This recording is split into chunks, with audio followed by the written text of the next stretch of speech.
Ես նաև կոռուպցիայի դեմ պայքարի բաժնից մի քանի հարց ունեմ, օրինակ 2024 թվականի ընթացքում բերված էր, որ ազգային անվտանգության ծառայության կողմից միջոցառումներ են իրականացնել, վարույթներ են եղել ու պետական բյուջեին ըստ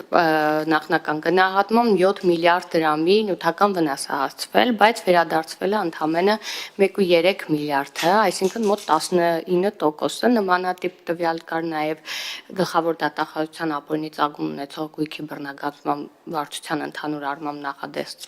նախաձեռնվել է 614 ուսումնասիրություն, սակայն ներկայացվել է դատարան ընդամենը 136,22%-ի չափով։ Այս մասով կուզենայի մի փոքր պատասխանեք, որովհետև ոնց որ հանրության ամենահետաքրքիր հատվածը այս մասում է ու ամեն օր ինչքան էլ ավելի արագ են այդ ապօրինի ծագում ունեցող գույքերը հետ վերադարձում, այս տարի ավելի մեծ թափով է թափանիվը պտտվում, բայց այնուամենայնիվ, երբ որ շփվում ես քաղաքացիների հետ, հիմնականը այդ էր որպես քաղաքական մարմին եմ ասում, չեք բերում, չեք անում, անընդհատ մեղադրանքը կարծես падգամավորների, վարչապետի եւ այլն այդ ուղղությամբ է գնում, դրա համար ուզում եմ մի փոքր քանի առիթը ստեղծվել է այս մասով էլ ձեր կարծիքը։ Շնորհակալություն հարցի համար։ Նախ ես կուզեի տարանջատել քրեական վարույթները ապօրին ծագում ունեցող գույքի բռնագանձման քաղաքացիական վարույթներից, բայց մի կետում դրանք նմանվում են պատասխանի հետ կապված, պատասխանը այդ մասով հետևյալն է, որ մենք գործ ունենք process-ի հետ, այսինքն ընդ որում իրավական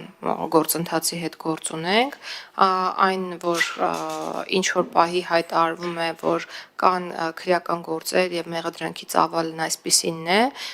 դա չի նշանակում, որ այսօր այստեղ այդքան գումար, որքան որ նկարագրված է մեղադրանքի ծավալում, հնարավոր է հետ բերել, չէ, դա ապագային միտված գործունեություն է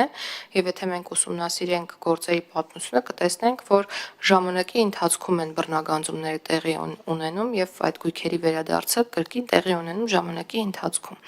Բացի այդ պետք չէ մոռանալ մի հանգամանք եւս, որ ոչ բոլոր գործերն են ունենում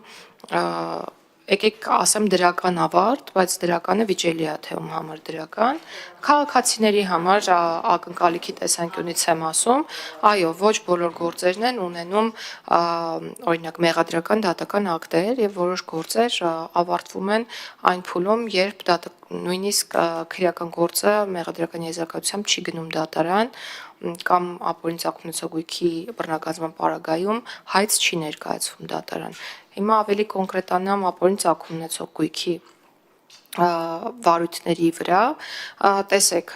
այն որ 600 նշեցիք վարույթ է նախաձեռնել չի նշանակում, որ բոլոր գործերը գնալու են դատարան, որովհետև օրենքով նախատեսված է հստակ շեմ, այն է 50 միլիոն դրամը եւ եթե այդ շեմը չի գերազանցում անձի պատկանող ապօրինի ծագում ունեցող գույքը, այսինքն շուկայական արժեքը լինում է 50 միլիոնից ցածր, որը հիմնավորվում է ուսումնասիրության արդյունքում, այդ դեպքում գործերը ավարտվում են, այսինքն այլևս դատարան հայցեր չեն ներկայացվում։ Լինում են իրավիճակներ եւ եղել են նախկինում, որ հայց չի ներկայացվել այն պատճառով, որ կնքվել է կողմի հետ հաշտության համաձայնություն։ Եվ երրորդ հայցերը, քանի որ գործընթացը ժամանակատար է, բոլոր սկսված գործերով, քանի որ դրանք սկսվել են տարբեր ժամանակահատվածներում, օրինակ առաջին տարվա ընթացքում հարուցվել է 200 վարույթ, հետո,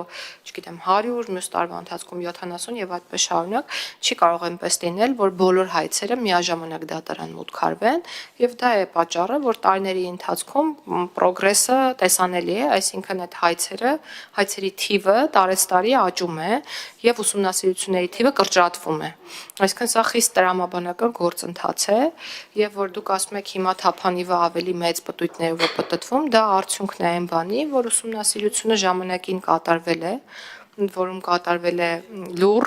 քանի որ նաեւ օրենքով կան սահմանված գաղտնիության պահանջներ եւ այդ ուսումնասիրությունների արդյունքում այս պահին արդեն կան դատարանում 100 եւ ավել գործեր, 120-ից ավել, որոնք պետք է արդեն ըստ էության լուծում ստանան։ Եվ հիմա արդեն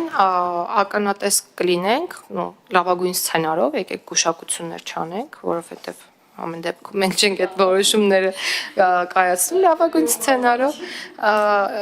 հույս ունենանք, որ հնարավորինս արագ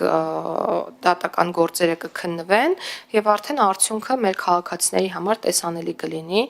եւ մի բան էլ շեշտադրեմ, միշտ ես նշում եմ այն, որ մեր քաղաքացիները եւ մենք ինքներս իրականում անհամբեր ենք եւ դա նորմալ է եւ մենք ուզում ենք, որ ամեն ինչ լինի վաղը, բայց այսօր 3 իրականում 3 եւ քանի որ եւ քանի դեռ մենք ընտրել ենք այն ճանապարհը, որ գործընթացները մեր երկրում պետք է լինեն իրավական բնույթ ունեցող, մենք ուղղակի չենք կարող ապահովել այդ ակնկալիքը եւ որ ասում են ուշացրել եք, ուշացնում եք եւ այլն, ես միշտ պատասխան հարցադրմամբ եմ հանդես գալիս ինչի համեմատենք ուշացնում, օրինակ, որովհետև եկեք խոսենք փաստերով, հեծանիվ չենք հորինել, եւ քանի որ նոր ինստիտուտ է ստեղծվել եւ գործարկվում է մեր երկրում, մենք ընդհանրապես մեկ պարզ վարժություն կարող ենք անել, կարող ենք համեմատել մեր երկրում եղած ժամկետները գույքի վերադարձման մյուս երկրների փորձի հետ։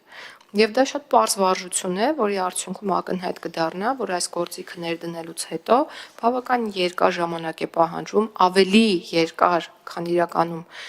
մեր երկրում է դա տեղի ունեցել, որպեսզի այս ինստիտուտը վերջի վերջո ամրանա, գործի եւ արդյունք ունենա։ Խոսքը արտասահմանյան երկրներում 7-ից 10 տարվա մասին է, իսկ մեր երկրում ես ելի եմ նշել այս մասին, որ երկրորդ տարում արդեն երկրորդ տարվա վերջում մենք ունեինք արդյունք հաշտության համաձայնության տեսքով, երրորդ տարում մենք ունեինք հաշտության համաձայնություններ եւ փաստացի 5 միլիարդ եւ ավել դրամ եւ դրան համարժեք գույք դեպի Հայաստանի Հանրապետություն իդ վերադարձված գույք ունենք։ Իսկ սա կարծում եմ, որ արդյունքի մասին է փաստարկված։